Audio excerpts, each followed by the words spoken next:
Don't forget to like and subscribe to Jolie Knots Crochet.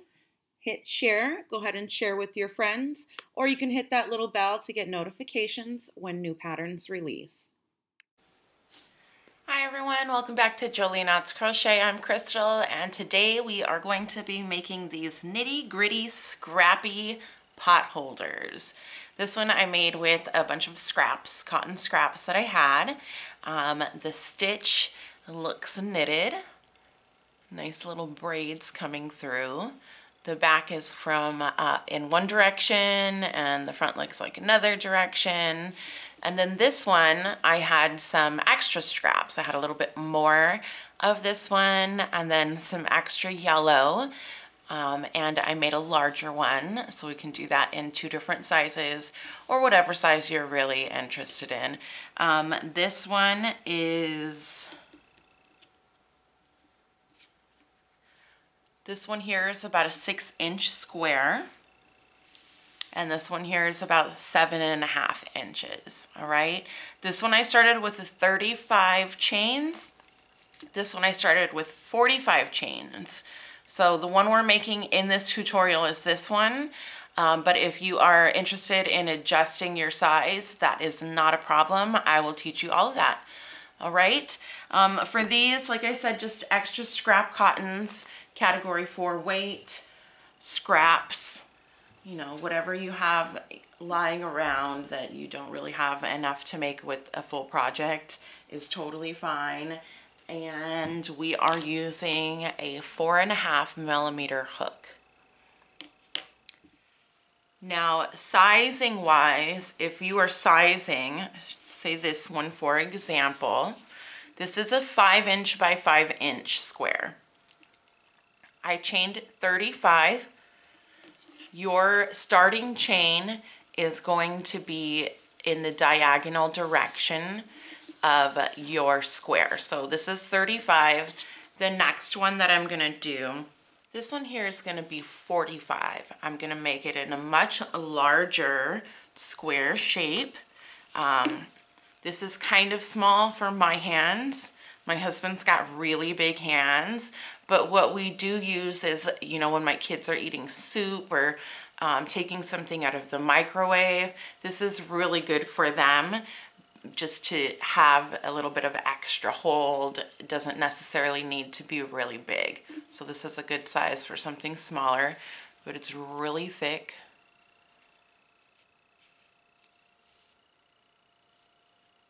We have joined with a flat slip stitch down the middle, and we've got our chain to hang it up if you'd like to hang it up. So getting started with this one, I've got 45 chains. And now what I'm going to do is into the second chain from the hook, I'm going to put a single crochet.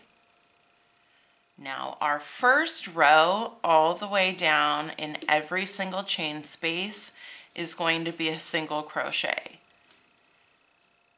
We're going all the way down this chain and then back up this chain.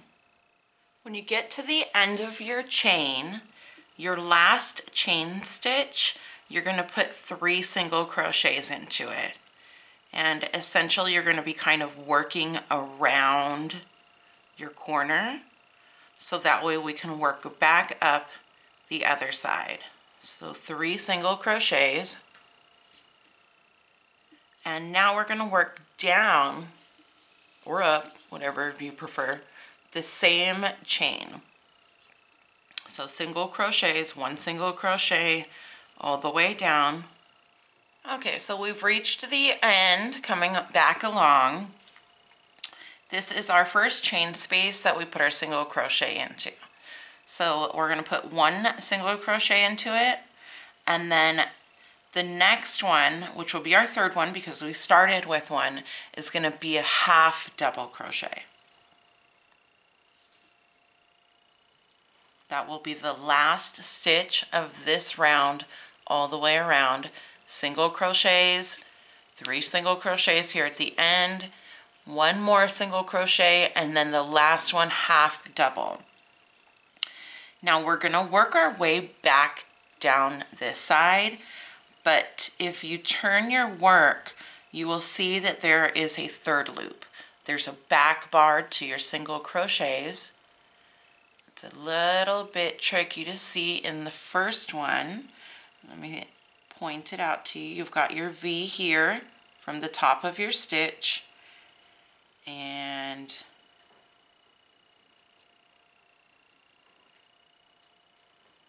this will be your back bar right there. Now, like I said, your first one is going to be a little bit tricky to see. The rest of them are going to be much easier. Now, in the remainder of this pattern, we're going to be doing half double crochets into the back bar. That's it. A repeat all the way around, half double crochets into the back bar.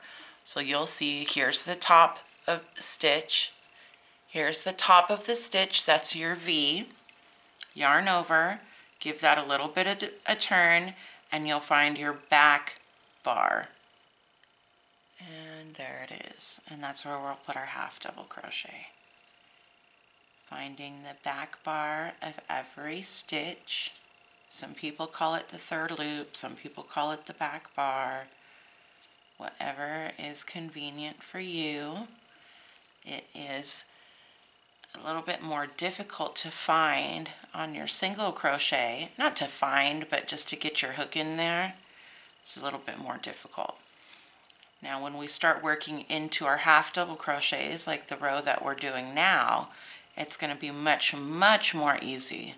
So go ahead and put a half double crochet into your back bar, or the third loop of every single crochet all the way around, and I will meet you back at the beginning to show you exactly where the back bar is in your half double crochet.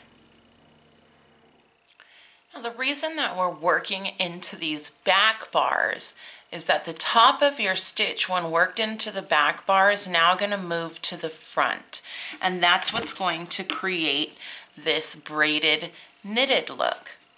See that? That's what's creating that. Now with this one, I started with half double crochets because, you know, the single crochet is a little bit difficult to work into, and it left a big kind of open gap here, which is why we are working now with the single crochets. So I want that gap to be a little bit smaller. But if it's a little bit too difficult for you to work into those back bars, go ahead and start with the half double crochet all the way around. It's not a big deal. So from here, like I said, our pattern is consisting of half double crochets in every single stitch. When you get to the end of your row, where there are 3 single crochets in here, all you're going to do is continue half double crochet into the back bar of every stitch. We're not adding, we're not decreasing. As I get a little bit farther along, I am going to show you exactly how your pattern is going to start looking, and then that way you'll know exactly where to stop your pattern, because you'll know the size that it has made. All right, so go ahead and just continue working your half double crochets into the back bar of your work all the way around, and I will meet you right back at your first half double crochet. If you want to put a stitch marker in it, no problem. It's not a big deal. We're not going to really need stitch markers for this pattern, so whatever is more convenient for you. All right, we have just completed the last half double crochet into the back loop of your single crochet. Thank goodness. That is the hardest part of your entire pattern, is getting your half doubles into that back loop. So now that we are on our half doubles and working into our half doubles, that back loop is much easier to find. So we've got the top of our stitches, give that a turn, and we've got this really simple loop to pick up, and we will be working into the back bar. And now your pattern is just going to zoom by. So keep working like that. I will show you after a couple of rounds what your work is going to start looking like, so you know what you are looking for in order to end your project.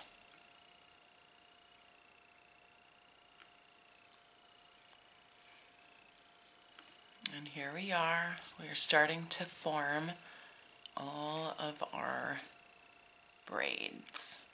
When we work into one, it's going to push it up and they're going to get pushed closer together. There won't be this big gap.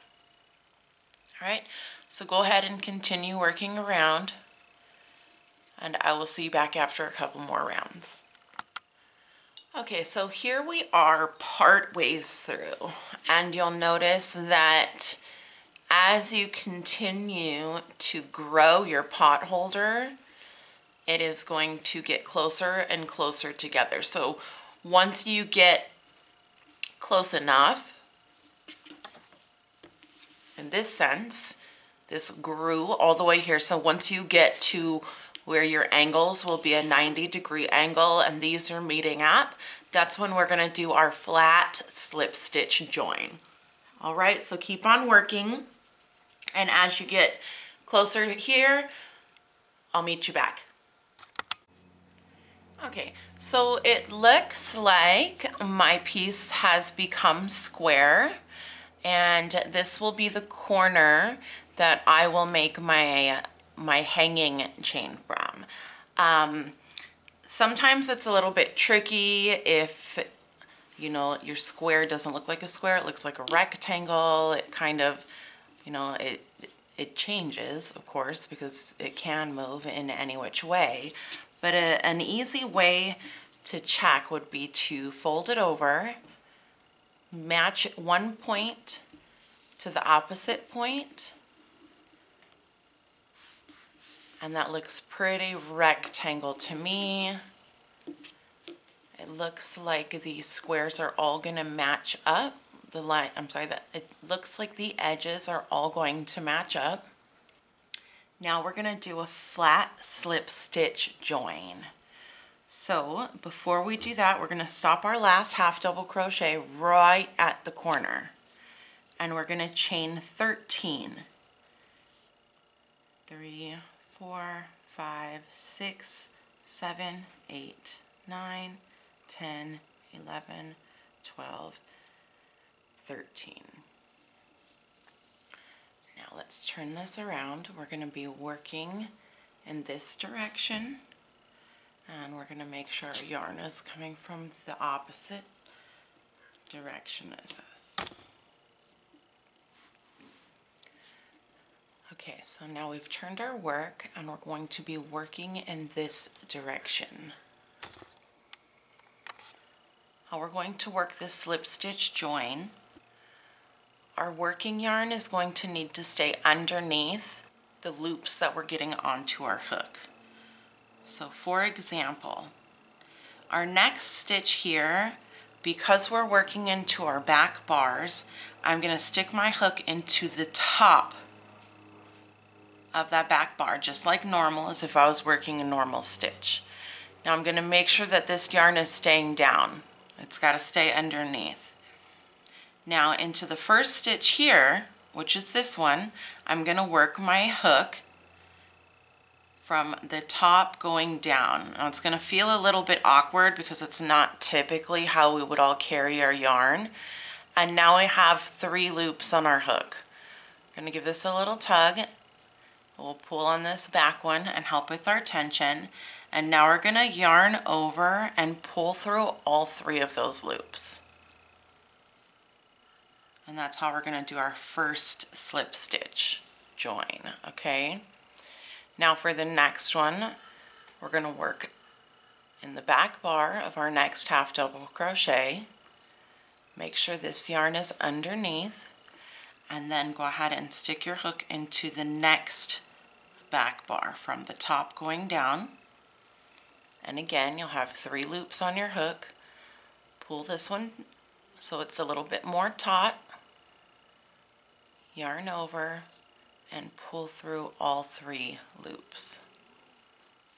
Just like that. Okay, we're going to do a couple more together and then I'm going to let you finish out. From the top down, pulling this yarn under, from the top down, getting the tension back, yarning over, and pulling through all 3 loops.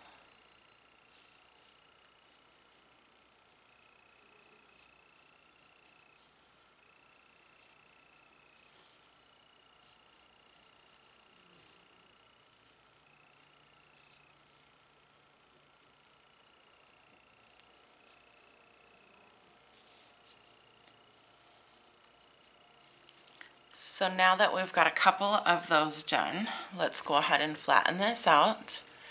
And you can see that it looks exactly like the other sides. We're just adding in a braid, and we've got the braids in going on both sides. Let me show you on the one we've already finished. Okay. So this pink one right here is the one that we slip stitch joined down. We kept the braid here and we kept the braid here by continuing to work in the back loops. The back bars, not the back loop, but the back bar. All the way down. And when you get to the end, all you're going to do is hide your tail inside and shove it on in there. And you've got yourself a done project.